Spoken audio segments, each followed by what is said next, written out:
Hello everyone. तो चलिए आज मैं आप लोगों के साथ शेयर करने आई हूँ अम्ब्रेला कट कुर्ती की स्टिचिंग। लास्ट वीडियो में मैं इसकी कटिंग ऑलरेडी शेयर कर चुकी हूँ। अगर आपने वो नहीं देखी है तो पहले आप वो देख लीजिए और उसके बाद ये स्टिचिंग वीडियो हम करते हैं। दोनों को सेपरेट इसीलिए किया है क्योंकि बहुत ज़्यादा दिक्कत हो जाती है, एक ही वीडियो में आपको अच्छे से नहीं मैं बता पाती हूँ, तो इसीलिए मैंने अलग अलग वीडियो बनाई है कटिंग और स्टिचिंग की, ताकि आपको मैं इजीली समझा सकूँ। तो चलिए स्टार्ट करते हैं इसकी स्टिचिंग वीडियो।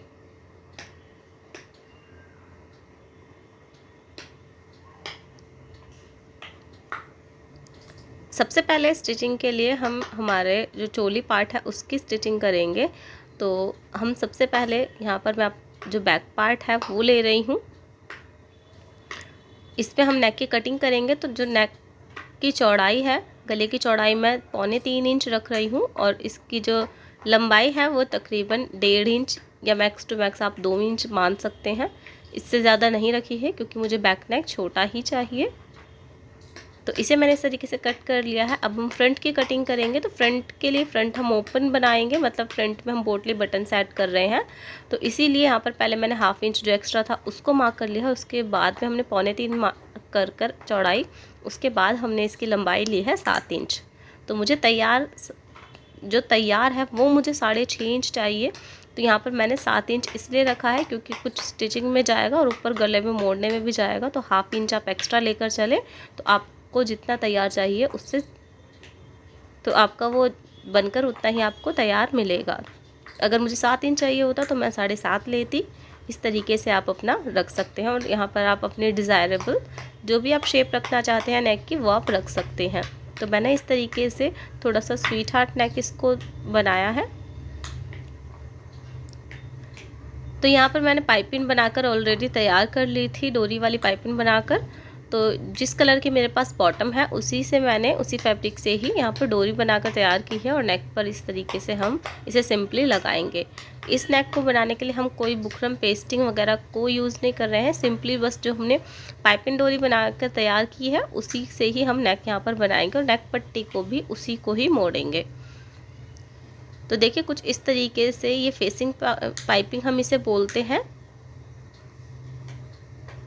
तो इस तरीके से हमने पाइपिंग लगाई और उसके बाद हमने इसके किनारे किनारे बस सिलाई लगा रही है जिससे कि फिनिशिंग आए इसमें।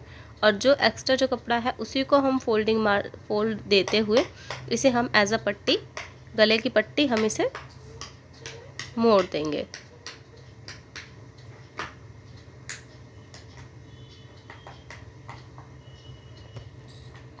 दक्षु। तो देखिए यहाँ पर हमने इस तरीके से बैक नेक बनाकर तैयार कर लिया है। अब हम फ्रंट नेक की तरफ आते हैं। तो फ्रंट के लिए भी हमें इसी तरीके से इस पट्टी को हम लगाएंगे और इसे हम पलट देंगे, बिल्कुल किनारे पर सिलाई लगाएंगे।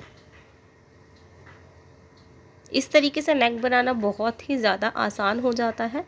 अगर आप बहुत ज़्यादा क्रिटिकल नहीं बनाना चाहते हैं नेक डिज़ाइन को तो आप इस तरीके से सिंपल वे में बना सकते हैं।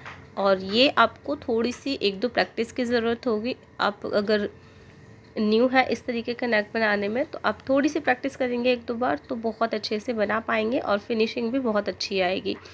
जब भी आप पाइपिंग बनाते हैं आप विदाउट पाइपिंग भी बना सकते हैं। सिंपल पट्टी लगाइए। सिंपल आप जो तिरछी पट्टी हम कट करते हैं उस तरीके से आपको पट्टियों को कट करना है और जॉइंट कर लेना है और आप सिंपल पाइपिंग बना सकते हैं और उसे भी आप इस तरीके से लगाएंगे तो बहुत अच्छे से फिनिशिंग आएगी। उसमें कोई इशू नहीं है, आप डोरी वाली बनाएं या सिंपल बनाएं। बस ये जब आप डोरी वाली बनाते हैं तो आपकी पाइपिंग कहीं से भी अनइवन नहीं होती है, बिल्कुल एक जैसी ही आती है।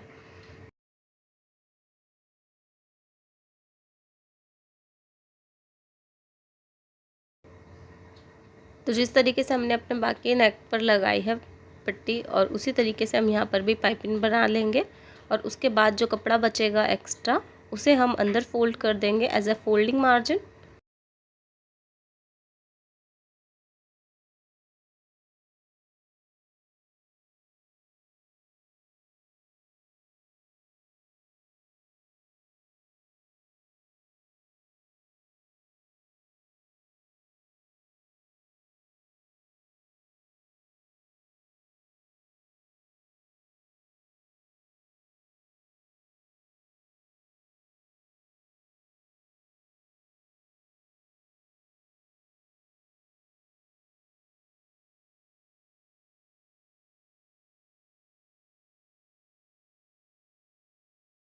तो देखिए इस तरीके से हमने फ्रंट वाले पार्ट्स को भी रेडी कर लिया है। और ये हमने ली है एक पट्टी जो इस तरीके से लगभग 4 इंच चौड़ी है और लंबाई में इतनी है जितनी आपकी यहाँ पर फ्रंट नेक में जो पट्टी आने वाली है वो। और यहाँ पर मैं बना रही हूँ पोटली बटन्स। तो पोटली बटन्स बनाने बहुत इजी होते हैं। आप जिस भी कपड़े के आपको बटन्स बनाने हैं उसको स्क्वायर शेप में कट कीजिए और बीच में आपको फोम इंसर्ट करनी है। अगर आपके पास फोम नहीं है तो आप कॉटन इंसर्ट कर सकते हैं या फिर आपके फैब्रिक आपके पास जो बचा हुआ हो उसको छोटे छोटे आप कट कीजिए और उसको आप इस तरीके से इसमें भर दीजिए और आप इसे इस तरीके से मोड़िए चारों तरफ से और साइड से आप इसमें धागा लपेट दीजिए। तो कुछ इस तरीके से आपका पोटली बटन बनकर तैयार हो जाएगा बहुत ही सिंपल तरीके से।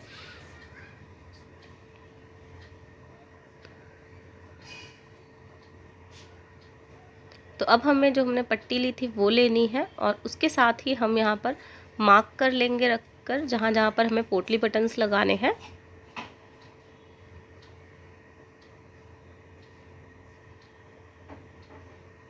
अब हम यहाँ पर साथ के साथ पोटली बटन्स भी लगाते जाएंगे और इस पट्टी को भी यहाँ पर इस जो हमारी फ्रंट वाला है उसके साथ हम अटैच करते जाएंगे। तो 1 बाय 1 आपको पोटली बटन्स लगाते जाना है और इसको इस तरीके से आप जो पट्टी और जो हमारा फ्रंट का जो पार्ट है पैनल है उसको भी हम साथ ही साथ जोड़ते जाएंगे।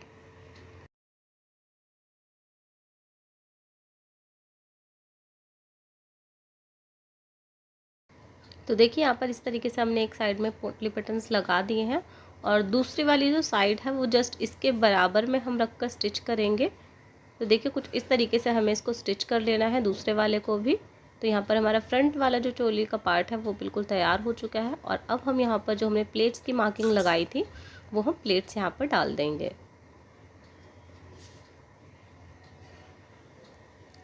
तो यहाँ पर थोड़ा सा मैं एक चीज़ क्लियर करना चाहती हूँ कि अगर आप प्लेट्स डालना चाहते हैं तो आप प्लेट्स डाल सकते हैं और अगर आप प्लेट्स नहीं डालना चाहते हैं, आपको लग रहा है कि प्लेट्स अनकंफर्टेबल होगी, तो आप इसमें यहाँ पर आप क्या कर सकते हैं कि जो वेस्ट वाला पार्ट है वहाँ पर आप दोनों पार्ट्स को रखिए और जो आपकी वेस्ट है जितनी आपकी वेस्ट है आप उसका फोर्थ पार्ट लीजिए और वहाँ पर आप उसमें आधा इंच की लूजिंग ऐड कर कर और आप इस तरीके से मार्किंग करके कटिंग कर सकते हैं।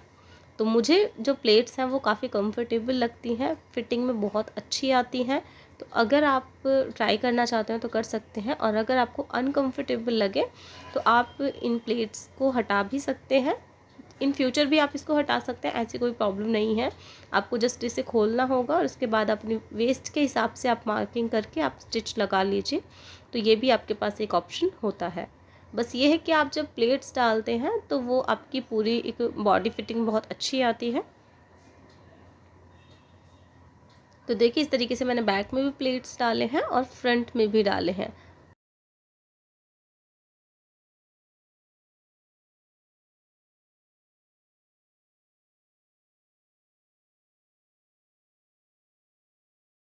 और अब हम यहाँ पर शोल्डर्स को जोड़ेंगे। तो शोल्डर्स हमें इस तरीके से ही जोड़ने होंगे सीधे सीधे, हम इन्हें पलट कर नहीं जोड़ सकते क्योंकि हमने ऑलरेडी जो नेक की जो पट्टियाँ हैं उनको फिनिश कर चुके हैं। तो अब हम इन्हें बार बार नहीं खोल सकते हैं, तो इसीलिए हमें इसे सीधा सीधा ही जॉइंट करना होगा।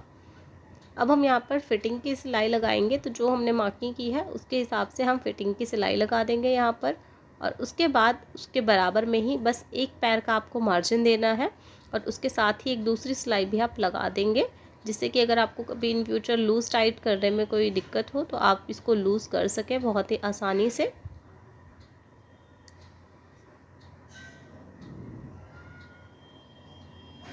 तो यहाँ पर हमने फिटिंग की सिलाई लगाकर कंप्लीट कर लिया है इसको। अब हम आते हैं घेरे वाले पार्ट पर। तो घेरे वाले पार्ट में हम पहले साइड से स्टिच लगाएंगे और साइड स्टिच लगाने के लिए आपको बस आधा इंच का मार्जिन छोड़ना है और आप साइड की सिलाई लगा लें।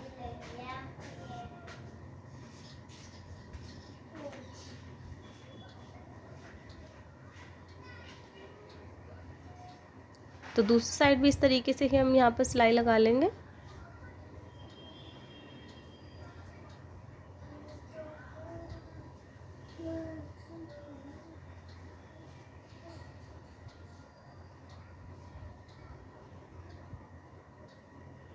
अब हम लेंगे हमारा जो ऊपर चोली वाला पार्ट है वो, और घेरे वाला पार्ट, दोनों को हम मेज़र करके देखेंगे दोनों इक्वल आ रहे हैं या नहीं।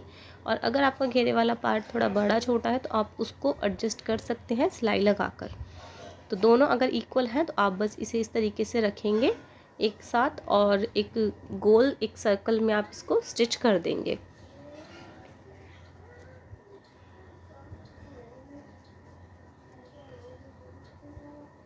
इस तरीके से अगर आप सिलते हैं एक राउंड में तो आपका जो घेरे वाला पार्ट है वो साइड से लटकता नहीं है। अदरवाइज़ बहुत सारे आपने वीडियोस में भी देखा होगा कि एक पूरा एक पैनल बनाते हैं और एक साइड से स्टिच लगा देते हैं। तो ऐसा करना, मुझे ऐसा लगता है कि वो आपकी फिटिंग पर, और जो घेरा होता है वो साइड से लटकने लगता है। तो ये प्रॉब्लम ना हो इसकी वजह से आपको घेरे में इसको सिलाई लगा लेनी चाहिए, जिससे कि काफ़ी अच्छा रहता है और लुक भी बहुत परफेक्ट आता है इसका। तो देखिए एक सिलाई हमने इस तरीके से लगा ली है। इसके बाद हमारा जो मार्जिन है, जो हमने सिलाई लगाई है, उसको हम इस तरीके से ऊपर की तरफ टक करके एक सिलाई और लगाएंगे, जिससे कि ये एक तो मज़बूत रहेगा, सिलाई निकलेंगी नहीं यहाँ से, और दूसरी चीज़ कि एक फ्लो में जो घेरा है वो रहेगा। तो इस तरीके से आपको इंसर्ट करना है इसे, और इस तरीके से राउंड में ही आपको ऊपर की तरफ जो मार्जिन है ऊपर की तरफ आप रखेंगे। ये चीज़ आप हमेशा याद रखें जब भी आप इस तरीके से चोली वाली आप कोई कुर्ते बना रहे हैं, फ्रॉक बना रहे हैं, तो जो मार्जिन एक्स्ट्रा होता है सिलाई के बाद उसको आप ऊपर की तरफ टक इन करने के लिए आप सिलाई लगा रहे हैं। बस ये आपको याद रखना है।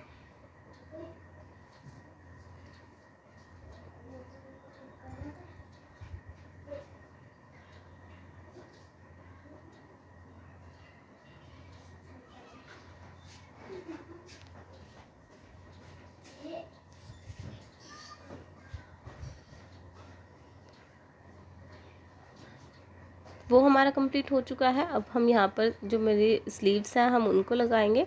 तो स्लीव्स लगाने के लिए यहाँ पर मैंने सबसे पहले जो पाइपिंग है, जॉइंट जो मैंने लगाया है उसमें मैंने यहाँ पर पाइपिंग लगा ली है बीच में, ताकि स्लीव्स थोड़ी ऑड ना लगे जो हमने जॉइंट लगाया है। तो जब आपके पास कपड़ा कम हो तो आप इस तरीके से जॉइंट लगा सकते हैं, पाइपिंग लगा सकते हैं, और किसी को पता भी नहीं चलेगा कि आपने डिज़ाइन नहीं डाला है, आपने इसमें जॉइंट लगाया है। तो आप इस तरीके से कर सकते हैं।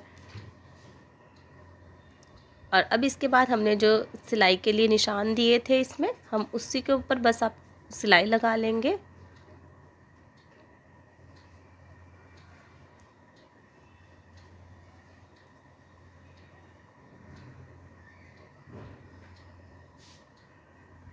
और सेम जिस तरीके से हमने चोली वाले पार्ट में एक पैर का मार्जिन देकर सिलाई लगाई थी, आप स्लीव्स में भी इस तरीके से सिलाई लगा लेंगे।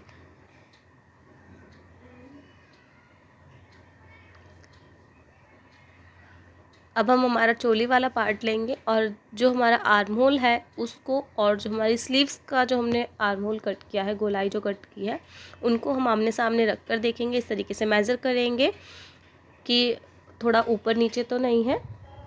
अगर आपको थोड़ा बहुत लगता है कि हाँ कुछ दिक्कत है तो आप उसको यहाँ पे एडजस्ट कर सकते हैं। अदरवाइज़ आप सिलाई लगाएंगे और बाद में आपका दिक्कत होगी तो आपको बहुत एक डबल काम पड़ जाता है। तो इस तरीके से आप कर सकते हैं, मेज़र करेंगे। और साथ ही हम यहाँ पर जो आपका सेंटर पार्ट है, मतलब सेंटर पॉइंट है स्लीव का, आप वहाँ पर एक मार्क लगा लेंगे, चॉक से लगा लें या कट लगा लें छोटा सा, जिसके साथ आप इसको साथ साथ मेज़र करते चलेंगे और इसको सिलते जाएंगे। तो बहुत ही इजी हो जाएगा, आपको इस बाजू को दोबारा खोलने की ज़रूरत नहीं पड़ेगी।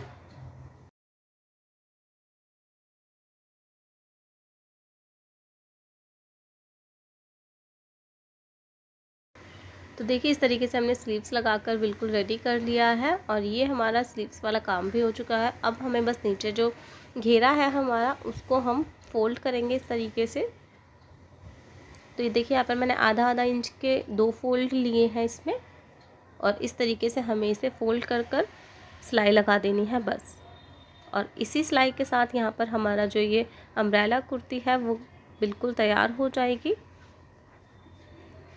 तो अगर आपके लिए वीडियो इन्फॉर्मेटिव रहा हो, थोड़ा सा भी कुछ सीखा हो आपने, तो प्लीज़ वीडियो को लाइक कर दीजिएगा, चैनल को सब्सक्राइब कर दीजिएगा, और अपनी क्वेरीज़ और अपनी डिमांड्स मुझे बताते रहिएगा। Thank you so much.